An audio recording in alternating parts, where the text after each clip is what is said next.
बिस्मिल्लाहिर्रहमानिर्रहीम। Today's topic of discussion is important MCQs points of neoplasia. तो आज की इस वीडियो के अंदर न्यूप्लेजिया के इंपॉर्टेंट पॉइंट्स को कवर करने वाले हैं।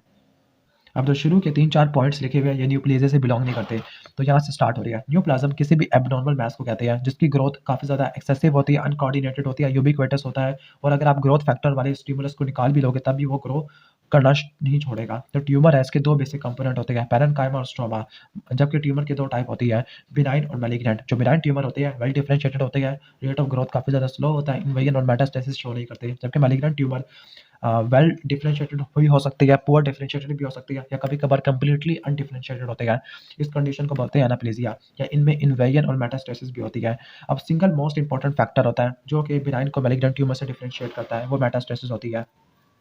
जो ट्यूमर की मेटास्टेसिस है वो 3 रूट से होती है। एक होती है सीडिंग इनटू बॉडी कैविटी, दूसरा लिम्फोजीनस और तीसरा हेमाटोजीनस सेपरेट होता है। जो कार्सिनोमा होते हैं लिम्फोजीनस सेपरेट से फैलते हैं, जबकि सार्कोमा हेमाटोजीनस सेपरेट से फैलते हैं।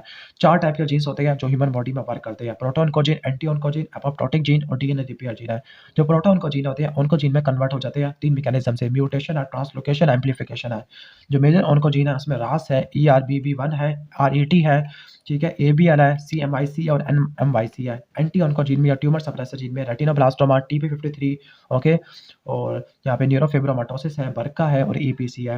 ऑन्कोजेनिक वायरसेस के अंदर human papilloma virus, hepatitis B virus, Epstein Barr virus आता है, Kaposi sarcoma associated herpes virus आता है, या इसको ह्यूमन हर्पीस वायरस 8 भी बोल देते हैं, ठीक है। और इसके अलावा human T cell leukaemia virus है। जो human T cell leukaemia virus है वो किस कैटेगरी से बिलोंग करता है, और डीएनए वायरस वाली कैटेगरी से बिलोंग करता है। हालांकि यहाँ पे उन्होंने लिखा हुआ है कि ओनली ऑन्कोजेनिक आरएनए वायरस है, ये बात ठीक नहीं है। जो human T cell leukaemia virus होता है ये डीएनए वायरस होता है, ठीक हो गया। जो human T cell leukaemia virus है ये अडल्ट टी सेल ल्यूकेमिया करवाता है, टैक्स और HBx प्रोटीन प्रोड्यूस करता है।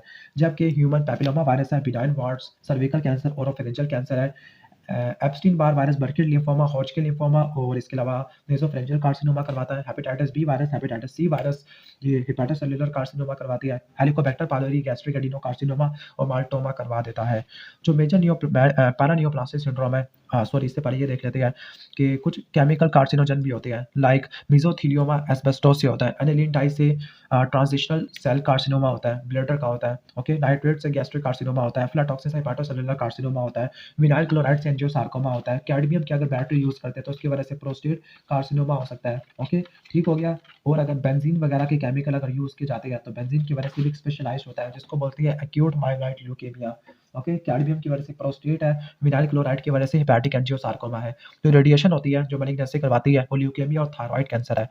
जो मेजर पैरानियोप्लास्टिक सिंड्रोम है उसमें कुशिंग सिंड्रोम है जो कि एंडोक्राइनोपैथी वाली कैटेगरी से बिलोंग करता है। इसके अलावा कुशिंग सिंड्रोम के अलावा हाइपरकैल्सीमिया है, न्यूरोपैथिक सिंड्रोम होते हैं लाइक पोलीमैथी है, पोलीमायोपैथी है, पेरिफेरल न्यूरोपैथी है, एन्सेफलोपैथी है, न्यूरोनल डिजनरेशन और मायोस्थीनिया सिंड्रोम होते हैं। स्किन डिसऑर्डर में अकैंथोसिस निग्रिकन है, स्केलेटल और जॉइंट एब्नॉर्मेलिटी के अंदर हाइपरट्रॉफिक ऑस्टियोआर्थराइटिस होता है, हाइपरकोआगुलेबल के अंदर माइग्रेटेड थ्रोम्बोफ्लेबाइटिस है, एंडोकार्डाइटिस आता है, ठीक है। तो ये पैरानियोप्लास्टिक सिंड्रोम होती है।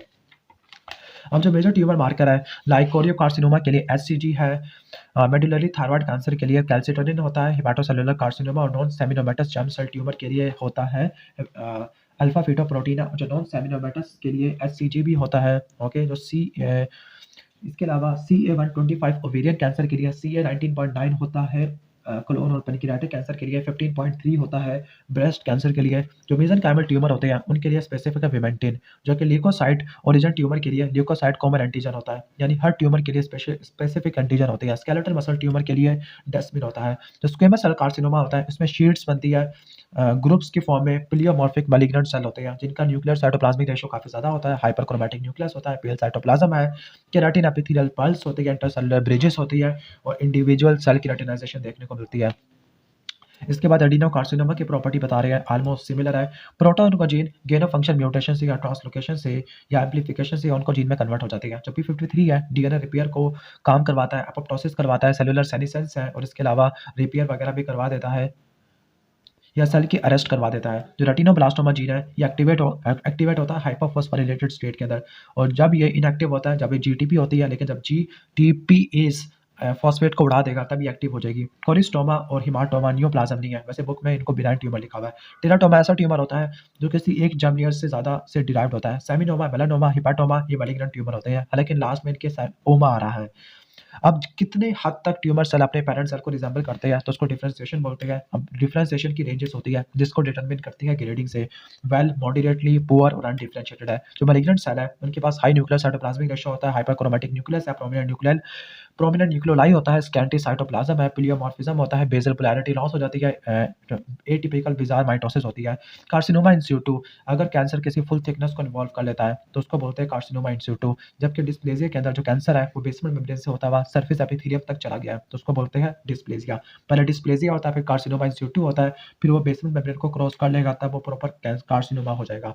डिस्प्लेज़िया में एटिपिकल प्रोलिफरेशन होती है सेल की, न्यूक्लियस इनलार्ज हो जाता है, डिफरेंशिएशन फेल हो जाती है। ओके, कभी-कभार जो ट्यूमर होते हैं, वो स्ट्रोमा की फॉर्मेशन को बढ़ा देते हैं, कनेक्टिव टिश्यू की फॉर्मेशन को रिड्यूस कर देते हैं। इसको बोलते हैं डेस्मोप्लेज़िया, स्पेसिफिकली ओवेरियन ट्यूमर में होता है। बिनाइन ट्यूमर कभी भी इन्वेजन नहीं करते हैं, मैलिग्नेंट ट्यूमर इन्वेजन और मेटास्टेसिस करते हैं। कार्सिनोमा ऑफ ओवरी सीडी को बॉडी कैविटी से फैलता है। ओके, जो कॉमन प्लेसेस होती है मेटास्टेसिस की, वो लीवर और लंग्स होती है। पेरीन्यूरल स्प्रेड, वो प्रोस्टेट और पेनक्रियास के कैंसर से होता है। मेल्स के अंदर ब्रोंकोजेनिक कार्सिनोमा, फीमेल के अंदर ब्रेस्ट कार्सिनोमा। वैसे मेल्स के अंदर प्रोस्टेट का कार्सिनोमा सबसे ज़्यादा होता है, लेकिन जो डेथ होती है, वो दोनों के केस में ब्रोंकोजेनिक कार्सिनोमा से होती है। इसके बाद है इनिशिएटर केमिकल। जो इनिशिएटर केमिकल होते हैं, डीएनए को इरिवर्सिबल डैमेज प्रोवाइड करते हैं, लेकिन जब मैक्सिमम डैमेज कर देते हैं, तब ये डिस्प्लेज़िया और कैंसर करवा देते हैं। जो प्रोमोटर केमिकल है, ये कैंसर को इंड्यूस नहीं करते हैं, बल्कि ये प्रोपेगेट करते हैं इनिशिएटर के इफेक्ट को। केमिकल कार्सिनोजन में ए से एस्बेस्टोस है, जो लंग का मेसोथेलियोमा करवाता है, जीआईटी ट्रैक्ट के अंदर इसोफेगस वगैरह, और आर्सेनिक है, लंग्स वगैरह का कार्सिनोमा कराता है, बेरिलियम लंग्स का है, कैडमियम प्रोस्टेट का है, बेंजीन एक्यूट माइलॉइड ल्यूकेमिया करवाता है। जो आयोनाइजिंग रेडिएशन होती है, रैंडम फ्यूजन करवाती है, म्यूटेशन करवा देती है, और रेडिएशन की वजह से ल्यूकेमिया और थायरॉइड कैंसर हो सकता है। अब जो कार्सिनोजेनेसिस होती है, स्पेसिफिकली केमिकल कार्सिनोजेनेसिस, तो पहले इनिशिएशन, लेटेंट प्रोमोशन और मैलिग्नेंट ट्रांसफॉर्मेशन है। जो डिस्प्लेज़िया है, वो रिग्रेस हो सकता है, और वो हमेशा कैंसर नहीं करवाता। पॉइंट म्यूटेशन केमिकल की वजह से हो सकती है, या दूसरे मैल फंक्शन की वजह से हो सकती है। जो ग्रेडिंग होती है ट्यूमर की, वो डिफरेंशिएशन के ऊपर एटिपिकल अ, और बिहेवियर के ऊपर होती है, और माइटोसिस के ऊपर होती है कि कितनी एटिपिकल माइटोसिस है। जो स्टेजिंग होती है, टीएनएम के ऊपर डिपेंडेंट होती है। साइज़ क्या है उसका, ट्यूमर का साइज़ क्या है, नोड्स कौन सी है, मेटास्टेसिस है या नहीं। जो एबीएल जीन है, वो क्रोनिक माइलोइड ल्यूकीमिया के अंदर ट्रांसलोकेट होता है। ग्लायोमा और बेसल सेल कार्सिनोमा, ये मैलिग्नेंट होते हैं, लेकिन ये मेटास्टाइज नहीं करते होते। ये एमसीक्यू नोट कर लेना। जो एफएनएसी है, okay, fine needle aspiration cytology और बायोप्सी की इन्वेस्टिगेशन होती है too early diagnose a tumour. जो S100 ट्यूमर मार्कर्स होते हैं, वो शिवानोमा में और मेलानोमा में पॉजिटिव होती है। ट्रांजिशनल स्किन कार्सिनोमा बेटा नफ्थाइलामीन की वजह से होता है। Squamous cell carcinoma bladder Schistosoma haematobium की वजह से होता है। जो ग्रेडिंग ऑफ ट्यूमर है, वो लेवल ऑफ डिफरेंशिएशन के ऊपर होती है, जबकि स्टेजिंग ऑफ ट्यूमर ट्यूमर की साइज के ऊपर, उसके लिम्फ नोड सेपरेट पर और मेटास्टेसिस पर डिपेंड करती है। सार्कोमा की टिपिकल एग्जांपल है, जो लिक्विड सार्कोमा है, उसमें ल्यूकेमिया और लिम्फोमा आ जाते होते हैं। अगर आपको वीडियो अच्छी लगी है, तो वीडियो को लाइक कर देना, चैनल पर नए हो तो सब्सक्राइब कर देना। मिलते हैं नेक्स्ट वीडियो में, तब तक के लिए अल्लाह हाफ़िज़।